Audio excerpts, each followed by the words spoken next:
nous vous informons que ce programme est déconseillé aux moins de 10 ans. Un terrible incendie.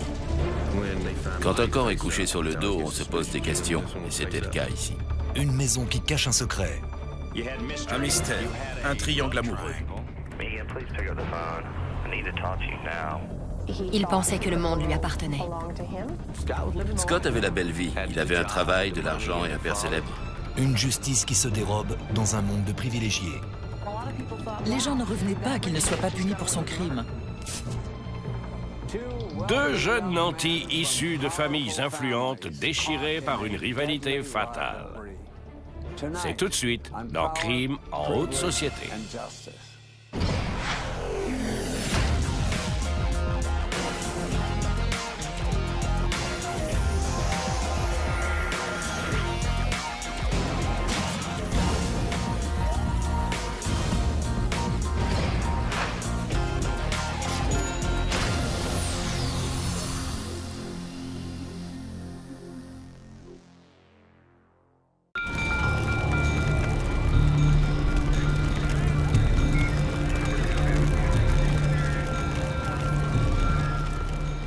Un mardi soir vers 21 h, les pompiers luttent contre un incendie à Buckhead, le quartier huppé d'Atlanta. Mais ce n'est pas un incendie comme les autres. Les flammes montaient 15-20 mètres au-dessus du toit, sans exagérer. C'était un véritable brasier. Les experts ont calculé que le feu était monté à plus de 980 degrés. Les pompiers pensent avoir affaire à un incendie criminel et préviennent la police. Quand on est arrivé sur les lieux, il y avait des pompiers partout. On ne pouvait pas approcher la maison. Plus étrange encore, le propriétaire de la maison, David Coffin Jr., un riche héritier de 41 ans, est introuvable. Tandis que les pompiers font tout pour contenir l'incendie, la petite amie de David Coffin, Megan Lee, est alertée par un ami et se précipite sur les lieux. On appelait tout le monde à la recherche de David. On demandait à ses amis s'ils savaient où il était passé.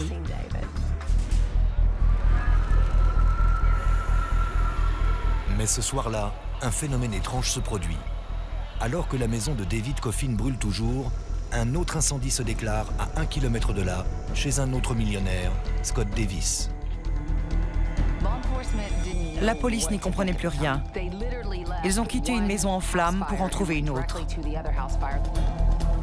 Les pompiers arrivent rapidement à bout du deuxième feu, mais ils font une macabre découverte à l'arrière de la première maison incendiée. Ils ont traversé la cuisine et un pompier a marché sur le corps de David Coffin Jr. D'après le corps, cela ne fait aucun doute, c'est une affaire pour la brigade criminelle. En général, quand on trouve un corps dans un incendie, il a le visage tourné vers le sol. Les victimes rampent pour échapper aux flammes. Quand le corps est sur le dos, on se méfie, et c'était le cas ici. Un pompier est venu me voir et m'a demandé si j'étais une proche de la victime. Je ne comprenais pas. Comment ça, la victime? Il m'a dit qu'il venait de trouver un corps dans la cuisine. Elle était anéantie, elle ne tenait plus debout. Ses amis qui l'accompagnaient devaient la soutenir pour qu'elle ne tombe pas. Je me sentais complètement submergée. J'ai réagi très violemment. Mais je n'arrivais pas à prendre conscience de la situation. Ça me paraissait impossible.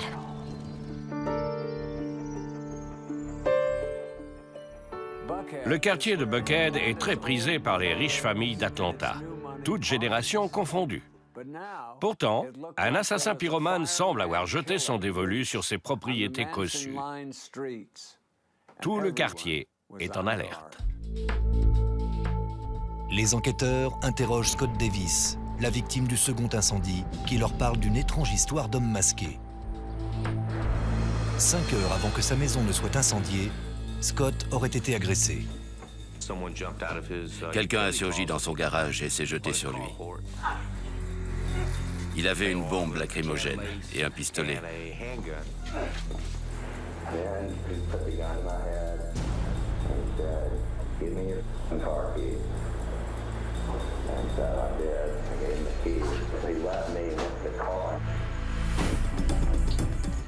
Scott explique que son agresseur est devenu fou en voyant qu'il n'arrivait pas à démarrer la voiture.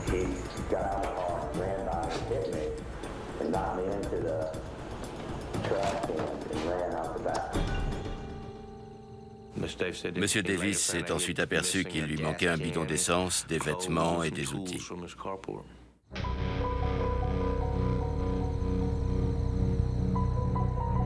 Scott Davis pense que l'agression est terminée. Mais alors que les pompiers se précipitent chez David Coffin pour éteindre l'incendie, l'agresseur revient. L'homme masqué est revenu chez Scott, cette fois-ci armé d'un pistolet. Il a tiré sur Scott Davis et mis le feu à sa maison.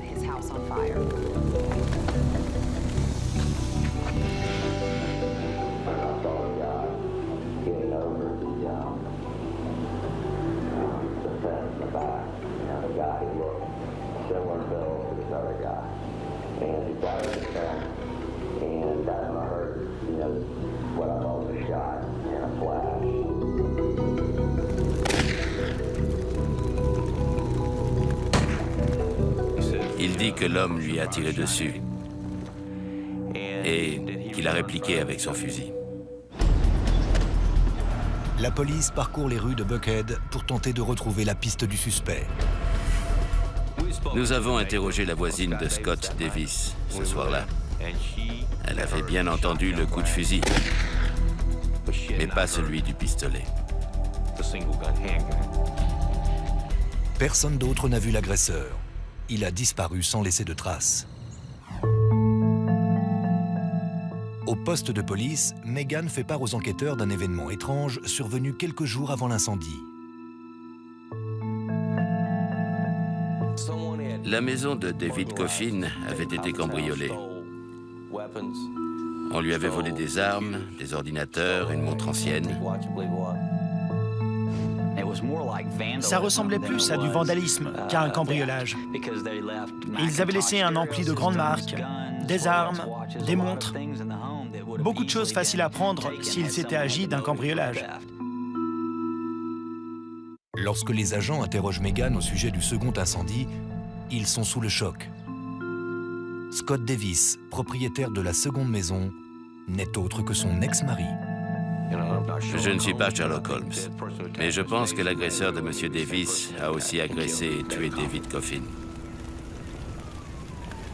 Il semblerait qu'avoir une liaison avec Megan Lee ne soit pas très recommandé. Mais il faut voir au-delà des apparences. Le quartier le plus prestigieux d'Atlanta cache un terrible secret.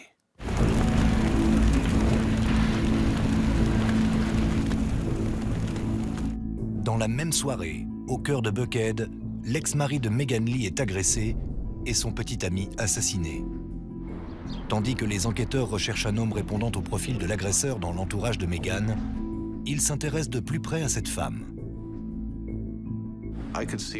Je comprends que David ait été attiré par Megan. Elle est élégante, agréable. Grâce à un solide alibi, elle est écartée de la liste des suspects. Mais les hommes chargés du dossier restent persuadés qu'elle est la clé de cette enquête. Megan rencontre Scott lorsqu'elle est étudiante à l'université de Géorgie. Il est en train d'y terminer ses études. Le père de Scott était un célèbre psychiatre médico-légal. Il avait tout pour lui. Il a grandi dans le luxe. Il a fait ses études dans une école privée hors de prix. Il est allé à l'université de Caroline du Nord, puis à celle de Géorgie pour son MBA. Scott avait tout ce qu'il voulait, quand il voulait. Je pense qu'il avait le sentiment que tout lui était dû. Et ce qu'il veut par-dessus tout, c'est Megan. Il pensait que le monde lui appartenait. Et il était d'un caractère très opiniâtre. Ça le rendait plutôt séduisant. La belle ingénue est la star du campus. Voilà un couple fait pour durer, du moins en apparence. Après leurs études, Megan et Scott se marient et achètent une magnifique propriété à Buckhead.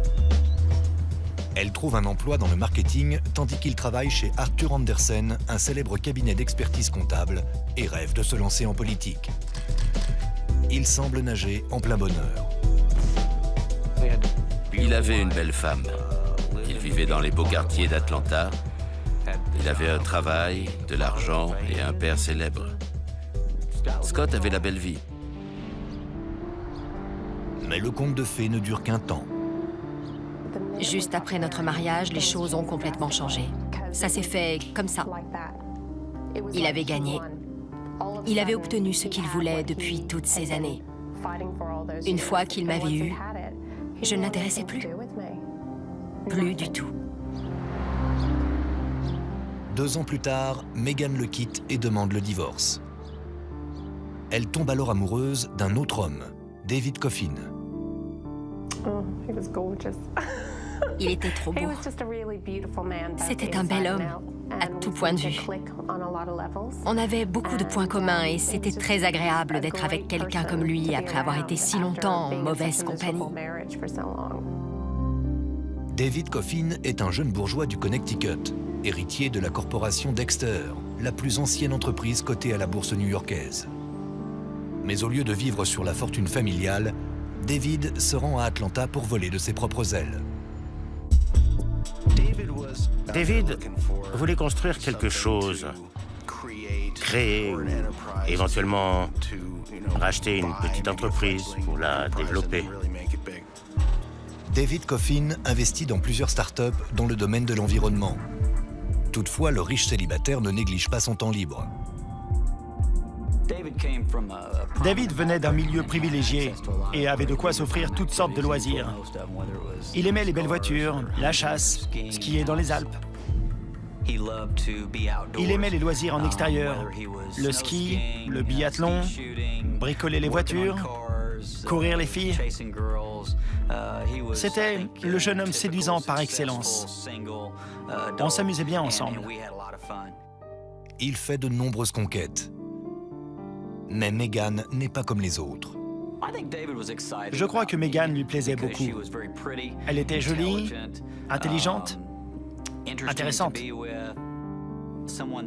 Il savait qu'il pouvait partager beaucoup de choses avec elle. Mais apparemment, quelqu'un n'accepte pas cette relation. À mesure que Megan se remémore les jours qui ont précédé l'incendie, tous les soupçons se portent vers son ex-mari. D'après Megan, sa nouvelle relation avec David a mis Scott hors de lui. Scott Davis se considérait comme un privilégié, mais son ex-femme s'est mise à voir un homme qui avait beaucoup plus d'argent que lui. Il l'appelait sans arrêt. Il voulait qu'elle revienne. Il rabaissait tout le temps David en me disant « Tu sais, il collectionne les conquêtes. Tu ne devrais pas fréquenter un mec pareil. » Megan déclare qu'il la harcelait. Des enregistrements en témoignent.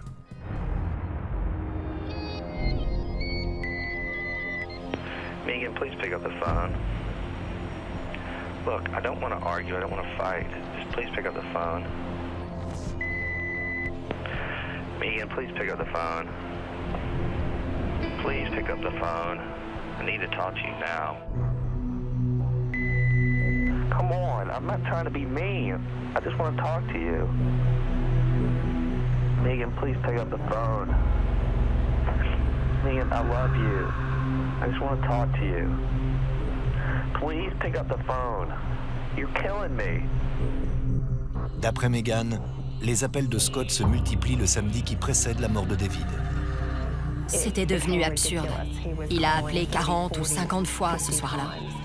Ses messages disaient « Je sais que David est avec toi. Pourquoi tu me fais ça? Tu veux me tuer? » Ce soir-là, David passe la nuit chez Megan.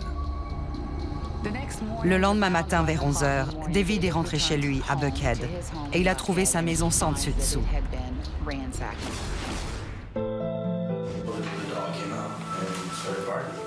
La police convoque Scott pour l'interroger. Il a donné une toute autre version de sa relation avec Megan. Il nous a dit qu'ils allaient divorcer, que tout se passait bien pour lui, qu'il était en train de refaire sa vie. I definitely still love Megan, but I'm also going out on dates and doing my own thing too. So I'm just trying to kind of move forward with my life and let her kind of do what she needs to do. Mais l'enquêteur n'y croit pas et interroge Scott sur la relation entre Megan et David Coffin. Je lui ai parlé plus franchement de ce qui s'était passé.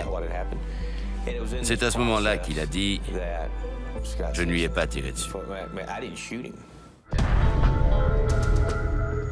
Rick Chambers est consterné.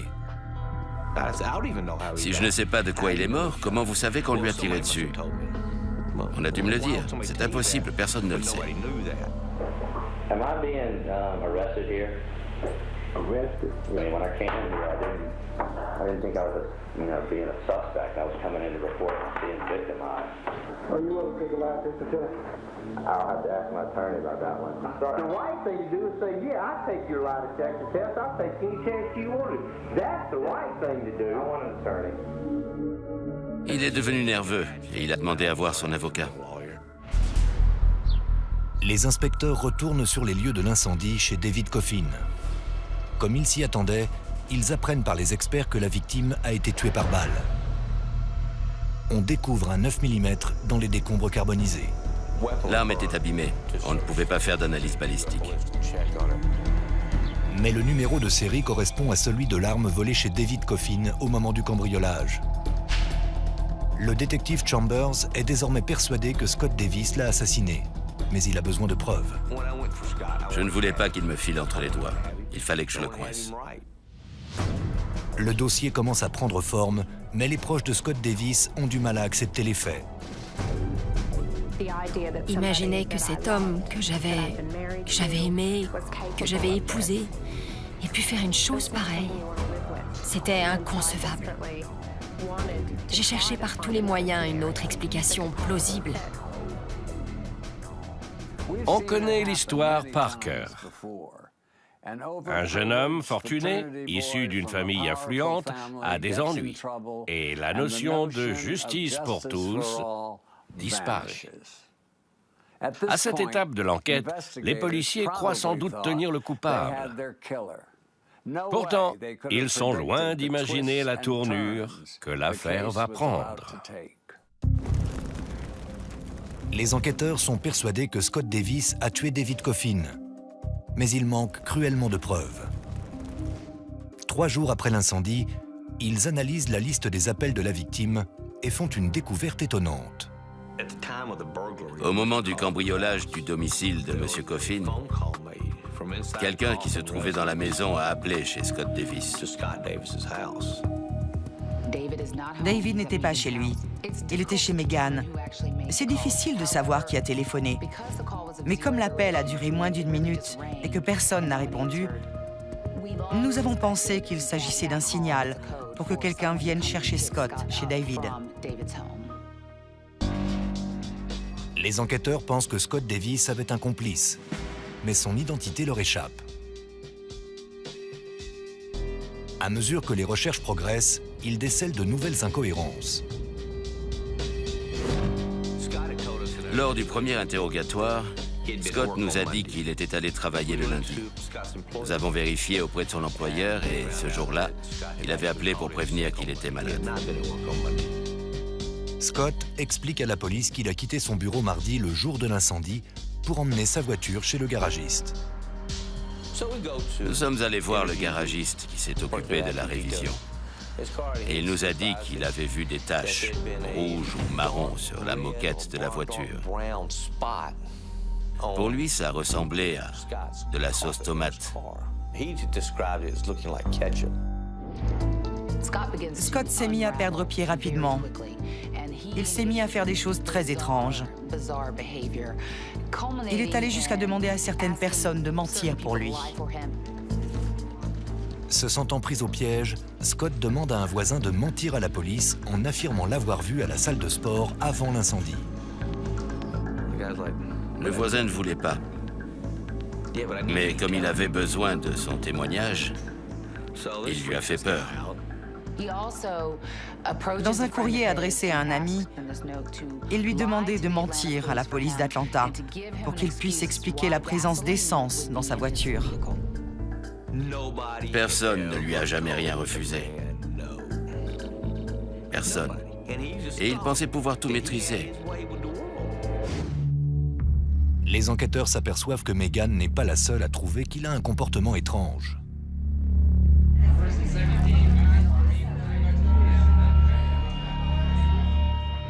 Quelques jours avant l'homicide, il se fait remarquer lors d'une soirée où il arrive tout de noir vêtu et au cours de laquelle il se comporte de manière étonnante.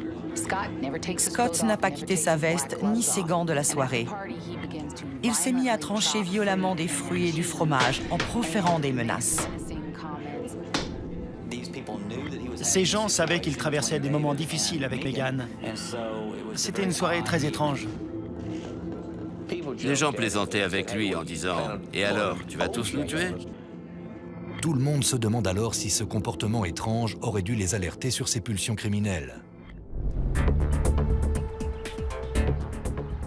3 jours après l'incendie, un élément vient accélérer l'enquête. On retrouve la voiture de David Coffin, disparue depuis sa mort.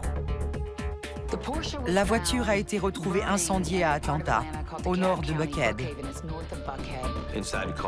Dans la voiture, ils ont trouvé un bidon d'essence et un autre fusil volé pendant le cambriolage. Les enquêteurs montrent à Megan une photo du bidon d'essence. Et l'étau se resserre autour de son ancien époux. Megan a reconnu le bidon d'essence qu'il y avait chez Scott. Il se trouvait dans un sac des Jeux Olympiques. Ils en avaient beaucoup parce que Scott avait participé à l'organisation des Jeux de 1996.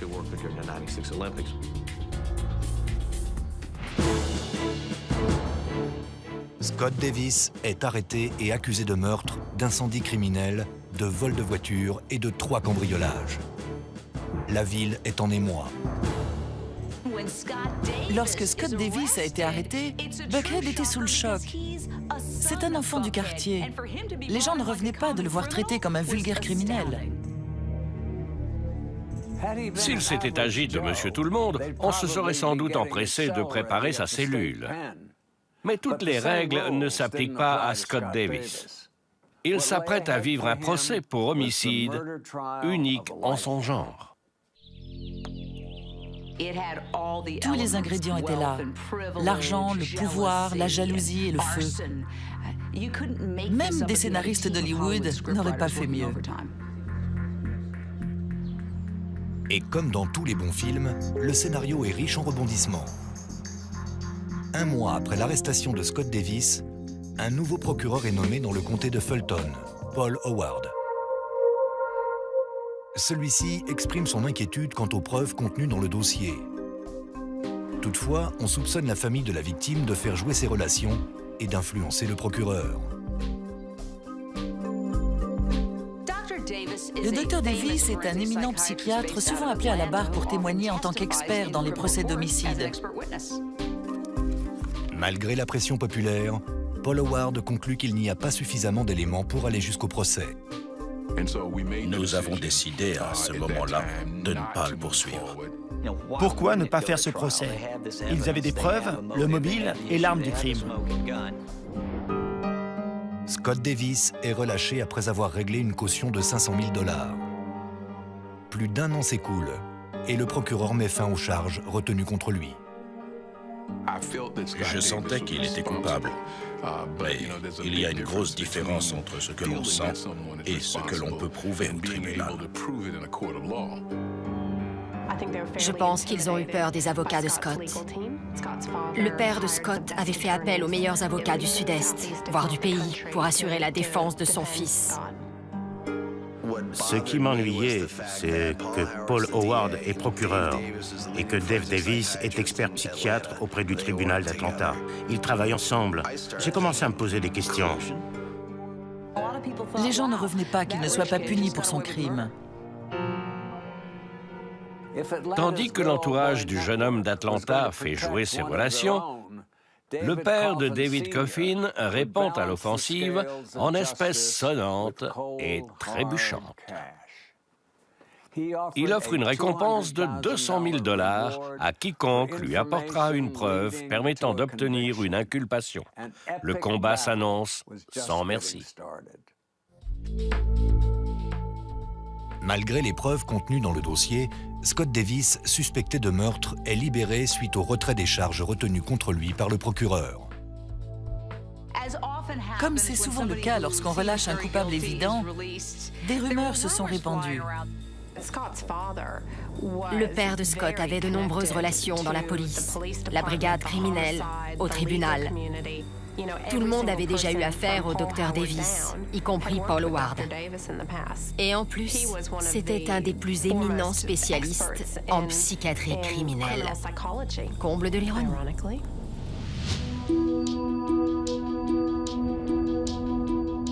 Une fois Scott Davis remis en liberté, Megan Lee finalise son divorce et part s'installer à l'autre bout du monde, en Australie. Elle se remarie et refait sa vie. La frontière est très mince entre l'amour et la haine. Je suis tout à fait consciente que dans la plupart des homicides de ce genre, c'est la femme qui est tuée. Je ne l'ai jamais oublié. Les années passent et Scott quitte lui aussi Atlanta. Il s'installe dans la baie de San Francisco. Il ne pouvait pas rester à Atlanta, parce que tous les gens qu'il connaissait ou qui connaissaient ses parents, au niveau professionnel ou personnel, tout le monde regardait Scott en se demandant si c'était un meurtrier. Dans le même temps, la famille de David Coffin poursuit sa quête de justice. Mon père ne lâchait pas le morceau. Il augmente la récompense à 300 000 $. On a déjà vu des affaires élucidées pour 1000 ou 2000 $ de récompense. Mais là, c'était incomparable. Peu après l'annonce de la récompense, un détective privé du nom de James Dawes a contacté le procureur parce qu'il avait des informations sur l'affaire Scott Davis. James Dawes prétend avoir été embauché par Scott la semaine précédant le meurtre. Scott Davis a dit à James Dawes que David Coffin couchait avec sa femme et qu'il voulait des photos ou des documents compromettants sur la relation de Megan et David. James Dawes propose de surveiller David Coffin pendant le week-end. Scott Davis a répondu au détective que c'était inutile parce qu'il allait surveiller la maison de David lui-même. Ce soir-là, David passe la nuit chez Megan. Les inspecteurs soupçonnent Scott de les avoir observés toute la soirée. Megan nous a dit qu'ils avaient passé la soirée à se faire des câlins, comme elle dit. J'imagine que pour Scott, c'en était trop. C'était insupportable pour lui d'assister à tout ça. Et il a craqué. C'est à ce moment-là qu'il a échafaudé un plan pour commettre le crime. Il a avoué à James Dawes qu'il harcelait la victime. Il espionnait sa maison, il fouillait chez lui. Le dossier de Scott Davis s'épaissit. Mais la situation est loin de faire peur au ténor du barreau qui assure sa défense, Bruce Morris. Bruce Morris est un avocat très respecté, très aimable, posé, mais il est tenace, obstiné. Il ne lâche rien. Les avocats de Scott Davis ont menacé de poursuivre James Dawes en justice s'il livrait ses informations au procureur. Le combat juridique dure un peu plus de 2 ans. Les juges finissent par écouter le témoignage de James Dawes, mais une fois de plus, le procureur refuse la mise en examen. Si on vous épargne une mise en examen pour homicide alors que tous les éléments vous accusent, que faites-vous une fois que les choses se sont tassées? Vous lancez votre carrière politique, bien sûr. En 2003, il y a eu des élections de rappel mémorables en Californie. Une quantité de gens incroyables s'était présentée. Il y avait plus de 100 candidats, y compris une star de cinéma. Imaginez, Arnold Schwarzenegger candidat, c'était de la folie. Scott Davis se présente lui aussi aux élections. Je me suis dit qu'on allait vraiment de surprise en surprise avec cette affaire. Nous étions sidérés. Lorsque l'affaire Coffin se répand dans les journaux, le candidat se retire rapidement de la course. La campagne express de Scott Davis se concentre avant tout sur le don d'organes, une cause surprenante pour un homme suspecté de meurtre. Mais l'arrogance sans borne de Scott est sur le point de lui faire du tort. Une nouvelle procureure est bien décidée à le coincer. Et croyez-moi, elle est prête à tout. 8 ans après le meurtre de David Coffin, le procureur crée une nouvelle unité chargée des dossiers non résolus et demande à la substitut du procureur Sheila Ross de diriger l'équipe. Le premier dossier que Paul Howard m'a confié était l'homicide de David Coffin. Il a dit que ce dossier devait être étudié et élucidé. Sheila Ross reprend les anciennes preuves. Tous les témoins que nous avons contactés se sentaient frustrés par cette affaire. Je lui ai dit, je ferai tout ce qu'il faut. Mais si c'est pour nous décevoir, moi, les Coffin et tous les autres, comme le bureau du procureur l'a déjà fait en nous laissant tomber, alors ne comptez pas sur moi. Je n'avais aucun doute sur le fait que Scott Davis avait tué David Coffin. Scott a tué son adversaire en espérant qu'une fois qu'il l'aurait rayé de la carte, Megan reviendrait vers lui. Il ne l'a pas tué pour le plaisir, il voulait récupérer Megan. La ténacité de Sheila Ross se révèle payante. Elle est arrivée et nous a tous embarqués avec elle. On y croyait. Ensemble, on allait pouvoir le coincer. C'était la première à réellement prendre le dossier en main. C'est une affaire délicate, où tous les détails ont leur importance. Et si on ne relie pas tous les éléments dans l'ordre, tout s'écroule. L'enquête reprend et dure près d'1 an. Les nouvelles preuves récoltées sont minimes. Pourtant, Sheila Ross ne baisse pas les bras. On s'est dit que 2005 serait le meilleur moment pour le faire. Et que si on voulait aller jusqu'au bout, c'était maintenant ou jamais. Elle a vu mon père et lui a dit « On y va. Je ne sais pas si on va gagner ce procès, mais il faut le faire. » 9 ans après les faits, la police arrête Scott Davis et l'inculpe pour meurtre. Après son extradition vers Atlanta, Scott s'acquitte d'une caution d'1 million de dollars et sort de prison. La famille de Scott a gagné ce combat pendant des années. Ils avaient les moyens de le sortir de prison et les appuis pour tenir le cabinet du procureur à l'écart. Mais la famille de David a fini par trouver les arguments et influencer l'opinion publique pour que l'affaire puisse avancer. C'était un combat impressionnant entre deux familles. Alors que nous pensions avoir atteint le summum de l'étrange, plus de 40 preuves, y compris l'arme du crime, disparaissent des locaux de la police. C'est moche. Quand une enquête pour meurtre est en cours et qu'on égare des preuves, surtout quand on sait que le coupable est toujours en liberté en train de se tourner les pouces, c'est très gênant. Les avocats de Scott Davis demandent alors l'annulation de la mise en examen. Nous avons expliqué à la Cour et aux médias que la perte des preuves nous mettait dans l'impasse et jouait bien entendu en sa faveur.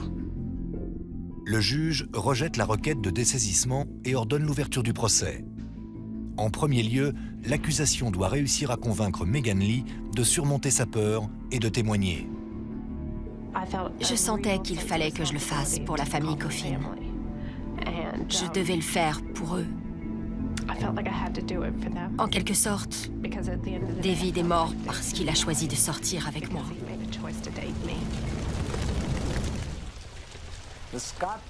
Le procès de Scott Davis est un événement incontournable à Atlanta. Megan Lee est prêt à aller à la barre et la défense fait témoigner un expert qui va surprendre tout le monde.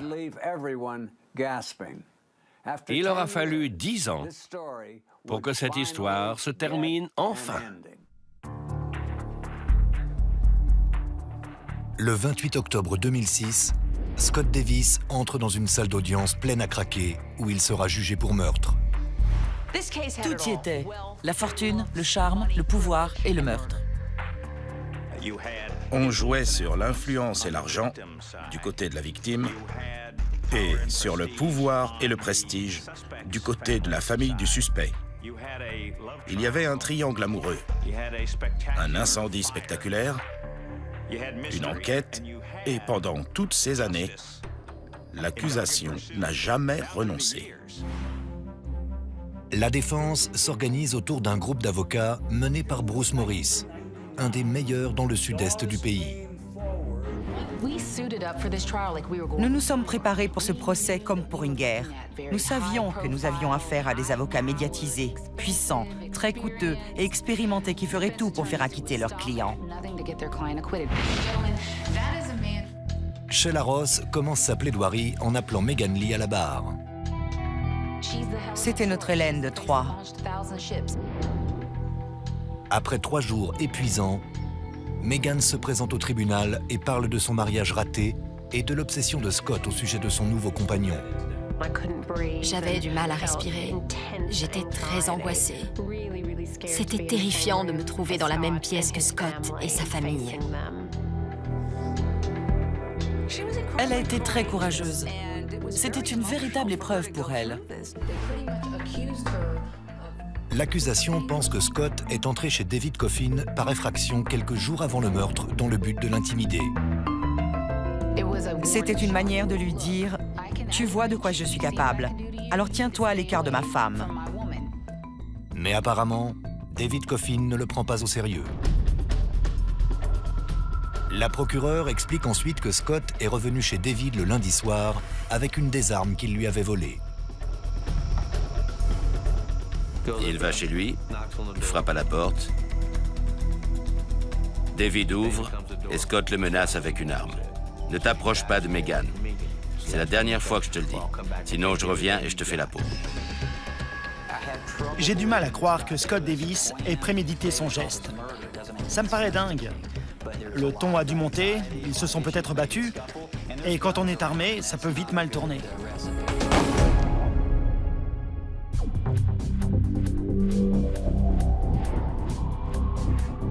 D'après les enquêteurs, Scott est retourné la nuit suivante sur les lieux du crime pour mettre le feu à toutes les preuves. Il sait qu'il y a des preuves matérielles et qu'il doit les éliminer. Donc, il retourne incendier la maison le mardi soir. Alors que les jeux sont presque faits, la défense surprend la cour en appelant un témoin surprise, le docteur Dave Davis, le père de Scott. À la stupeur générale, il fournit un alibi à son fils. I remember I was watching the news and he talked to his mother while I was watching the news. He stayed about 30 or 40 minutes and then he left. C'est la première fois que le docteur Davis fait une telle déclaration. Le docteur Davis a dit sous serment que son fils avait regardé les informations avec eux le soir du cambriolage. C'est seulement le jour du procès qu'il choisit d'apporter la preuve que son fils n'a pas pu commettre ce crime. C'est fascinant et assez ironique que le docteur Davis, éminent psychiatre de la cour, ait dû témoigner à la barre pour défendre son fils en lui servant un alibi monté de toutes pièces. Après 6 semaines de procès et l'audition de plus de 60 témoins, le procès prend fin. Scott Davis ne prendra jamais la parole. En témoignant, il aurait dû revenir sur cette histoire abracadabrante d'agression le soir de la mort de David Coffin. Un homme masqué l'aurait aspergé de gaz et il aurait dû expliquer tout ça. Pendant 4 jours, le jury délibère, non sans difficulté. Le dossier manquait de preuves matérielles. Tout était carbonisé. J'avais l'impression que ce tribunal ne le déclarerait jamais coupable. Mais le jury rend enfin son verdict.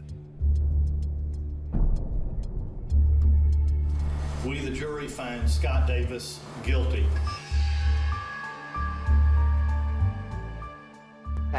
Je me suis tournée vers le père de David Coffin. Je lui ai fait un signe de la tête. Sa persévérance et la confiance qu'il nous avait accordée avaient fini par payer. J'ai éclaté en sanglots. J'ai pris mon mari dans les bras. Je me disais, je n'ai plus besoin d'avoir peur. J'étais submergée par un profond soulagement. C'est là que je me suis rendu compte à quel point j'avais eu peur pendant 10 ans. Il fallait que j'évacue tout ça. I feel nothing but empathy for the Coffin family and their loss.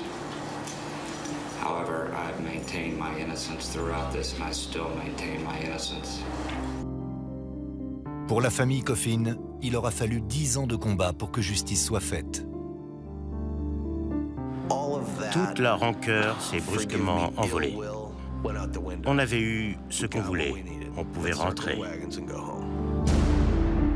Scott Davis est condamné à la réclusion à perpétuité. En 2020, après 14 ans de détention, il pourra demander la mise en liberté conditionnelle. Il aura 55 ans. Ce n'était pas une histoire d'amour. Scott ne m'aimait pas. Parce que, quand il m'avait près de lui, il m'ignorait totalement. C'était une histoire de pouvoir, une histoire de possession. Il voulait gagner. C'est tout ce qui l'intéressait.